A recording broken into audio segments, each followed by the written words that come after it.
Sources say directly elected seats in district councils to be reduced to less than 100.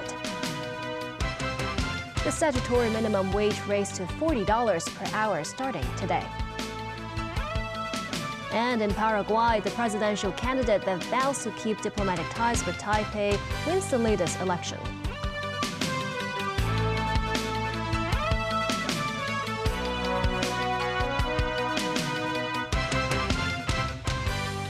Good evening and thanks for joining us.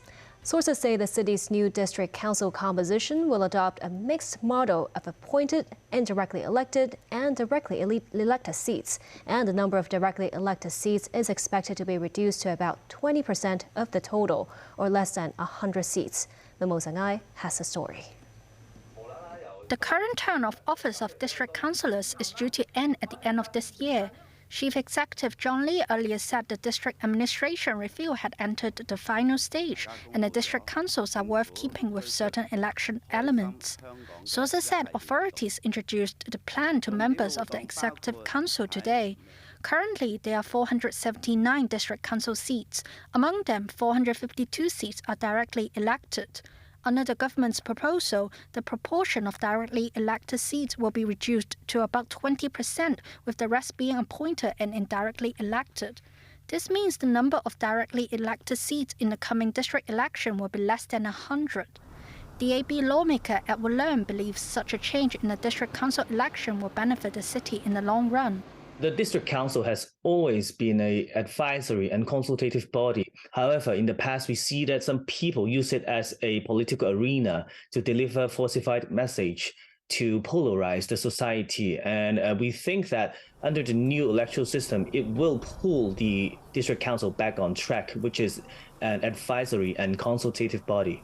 Leung also said the proposal will encourage more people to participate in future district council elections. Under the new electoral system, it will make the district council delivering a broader cross-section of opinion, as appointment and indirect election will make people with different professional backgrounds, such as teachers, such as lawyers, accountants, and school principals having a better chance to get into the district council. Sources also said the district council election will introduce eligibility check on candidates. More details will be revealed tomorrow. Memo Zangai, TVB News. Today is Labor Day, and starting today, the statutory minimum wage has been raised to $40 per hour. Chief Executive John Lee marked the day by thanking all laborers for their contribution to society, while activist groups staged rallies calling for more protection of labor rights. On Labor Day, Chief Executive John Lee posted on his social media page, thanking all workers for their hard work and important contribution to the nation and society's development. Also spotlighted a raft of measures introduced in his policy address aimed at improving labor rights. Lee said many of the policies have been making strides. They include an increase in the statutory minimum wage to $40 per hour and harsher penalties for occupational safety violations. The labor sector welcomed the government's abolition of the mandatory provident fund offsetting mechanism, but said it's too late to be put in place as it will only take effect in 2025. The Federation of Hong Kong and Kowloon Labour Union said some employers might fire the workers in a 2-year window before the measure comes into force, and that would allow these bosses to still raid workers' pension funds for the severance and long service payments. Marking Labor Day, the League of Social Democrats headed to the central government offices, urging the government to set up standardized working hours, a universal retirement scheme, and unemployment assistance. The Hong Kong Women Workers Association also petitioned the government, calling for more protection of freelancers' interests and that of the working poor. On the first 2 days of the May Day Golden Week holiday, more than 320,000 mainlanders traveled to Hong Kong. Security has also been stepped up around the city's tourist spots. The 5-day Golden Week holidays entered its third day, and Hong Kong's tourist attractions, including the Avenue of Stars in Tsim Sha Tsui, continue to be bustling with vacationers. This morning, when police were patrolling the area, they found a bag left on a bench along the harbour front. Using the identity documents inside, officers located the bag owner, a tourist from the Philippines, through his tour guide. I forgot my bag while we're taking picture at the Victoria Harbor, and fortunately the police found it, and I was running towards to recover it. The good thing is the police had it and they returned it to me. Meanwhile, a phone theft was thwarted in the small hours of Sunday. A 50-year-old mainland resident holding the exit entry permit tried to steal a tourist's unattended phone before being arrested on the spot by a police officer on patrol nearby. Still, safety seems to be the last concern on many tourists' minds. I live in Shenzhen. I often come here with my friends, so I think this city is safe. I'm from Philippines and it's my 4th day here. I am happy and carefree here in Hong Kong. I think it's more safer than any other countries. I will just bring my cell phone and I can use my phone to pay instead of cash. That's how I protect my belongings. Police also remind travelers not to carry a large amount of cash while out and about and keep an eye on their personal belongings at all times, especially in crowded places like this, so as to not let pickpockets or lost items ruin your holiday in Hong Kong. On the first 2 days of the Golden Week, more than 320,000 mainland holidaymakers visited the SAR. That's more than half of the total number of mainland tourists expected to visit throughout the 5-day holiday by the Travel Industry Council. The council's director, Timothy Choi, said that's a good sign, and he hopes the government will further strengthen promotion for the city's art and cultural events to woo more tourists and help them understand more about Hong Kong's history and culture. Paraguay's ruling Colorado Party rummed an easy election win, keeping it in power for another 5 years. The country backed its presidential candidate Santiago Peña and got majorities in both houses of Congress. During the campaign, Peña vowed to extend Paraguay's decades-long diplomatic relations with Taipei despite pressures to switch recognition to Beijing. Matthew Bray reports. This election had been flagged by analysts as a close-run contest. It was anything but, with economist Santiago Peña gaining 43% of the vote, way ahead of his closest challenger, Efrain Alegre, on 27%. The conservative Colorado Party won 15 of 17 governorships up for grabs and got majorities in the Senate and lower house. The Colorado Party has ruled for all but 5 of the last 75 years and was able to campaign effectively despite rising discontent over the economy.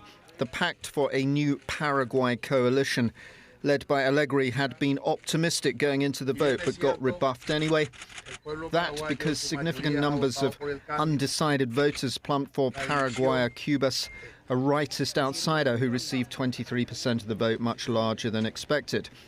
Peña told his supporters it was a victory for the people who chose the path of peace and reconciliation.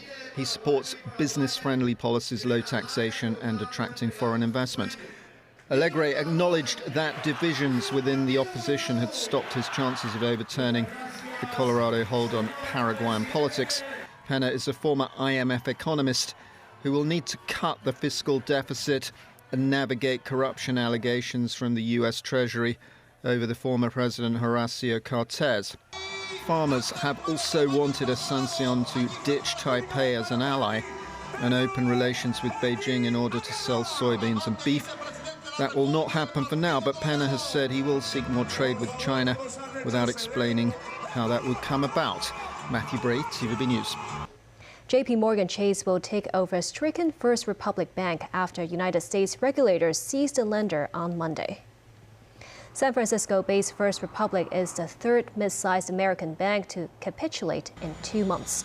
The Federal Deposit Insurance Corporation will act as receiver. JP Morgan will take on $173 billion in loans, $30 billion of securities, and $92 billion in deposits. The FDIC estimates its deposit insurance fund will take a $13 billion hit from taking First Republic into receivership. The rescue comes after Silicon Valley Bank and Signature Bank both failed amid deposit flight. Still ahead on tonight's news, a new 72-hour humanitarian ceasefire is not holding. The Vatican's involvement in a peace mission to try to end the Russia-Ukraine war. And a Hong Kong Indian group helping to feed the city's poorest and most vulnerable people.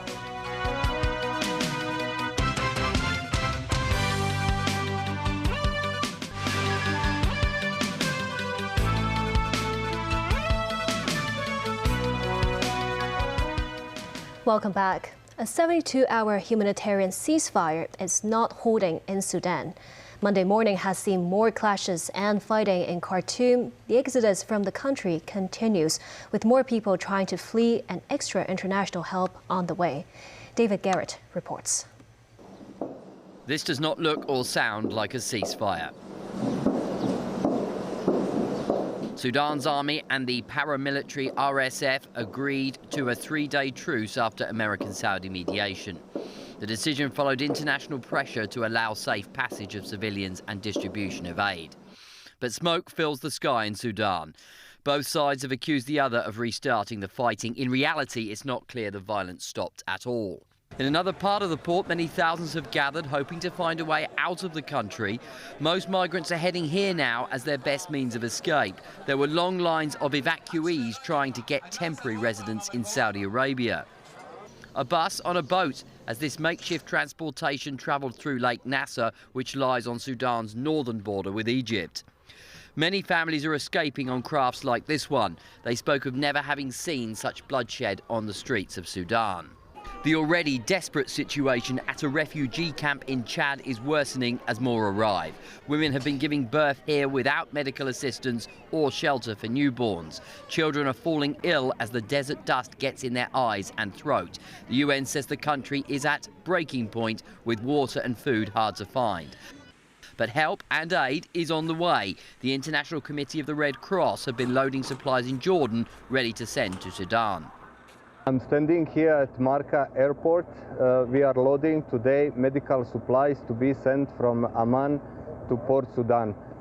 We are all aware in ICRC about the huge needs for medical supplies, and those needs are very, very urgent. But if the fighting continues, it will be hard to get the supplies to where they are needed most, and it is needed, as this dashcam footage shows a dire situation on the street in the capital. If the fighting intensifies, it will be nearly impossible to get aid in at all, and more people will try to flee. David Garrett, TVB News. Ukrainian air defense systems largely repelled the latest round of Russian missile attacks on Kyiv and other parts of the country early on Monday morning. This comes as the head of Russia's private Wagner militia predicted Ukraine will launch a counteroffensive on May 2nd. Meanwhile, Pope Francis told reporters that the Vatican is involved in a peace mission to try to end the conflict between Russia and Ukraine. Daniel Rao tells us more.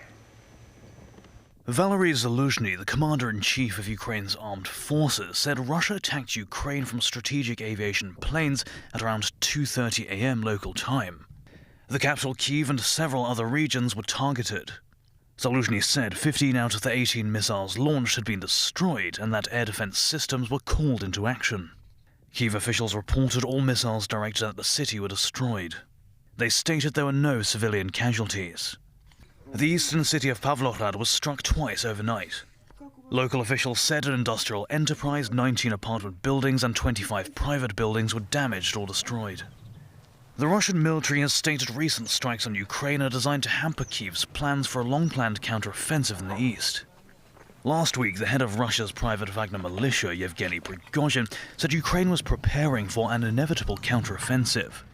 He speculated it would be launched on May 2nd. Meanwhile, during a flight home after a 3-day visit to Hungary, Pope Francis told reporters the Vatican is involved in a peace mission to try to end the conflict between Russia and Ukraine. The Pope said he is willing to do everything that has to be done to achieve peace, and there is a mission in course now, but it is not yet public. Francis said he had discussed the current situation in Ukraine with Hungarian Prime Minister Viktor Orban and with Metropolitan Hilarion, a representative of the Russian Orthodox Church in Budapest. Since Russia invaded Ukraine in February 2022, Francis has pleaded for peace practically on a weekly basis. He has repeatedly expressed a wish to act as a broker between Kyiv and Moscow. However, his offer has so far failed to produce any breakthrough. Daniel Rao, TVB News. Uzbekistan passed a package of constitutional amendments in a referendum, allowing President Shavkat Mirziyoyev to run for 2 more 7-year terms when his current one ends in 2026. The reform passed with an apparent over 90% in favor of resetting the term count. Mirziyoyev has been in power since 2016. Now the terms have been extended from 5 years to 7, He could be in charge until 2040. The changes are unlikely to be welcomed in the West, but little action is expected. Mirziyoyev has been praised as a liberal reformer for abandoning his predecessor's isolationist policies. And a charitable organization has been helping to feed the city's poorest and most vulnerable since the height of the pandemic. Set up by members of Hong Kong's Indian community, the body vows to further expand its efforts so fewer people will be left hungry in the city. This is what you'll see on this street corner of North Point every Tuesday afternoon.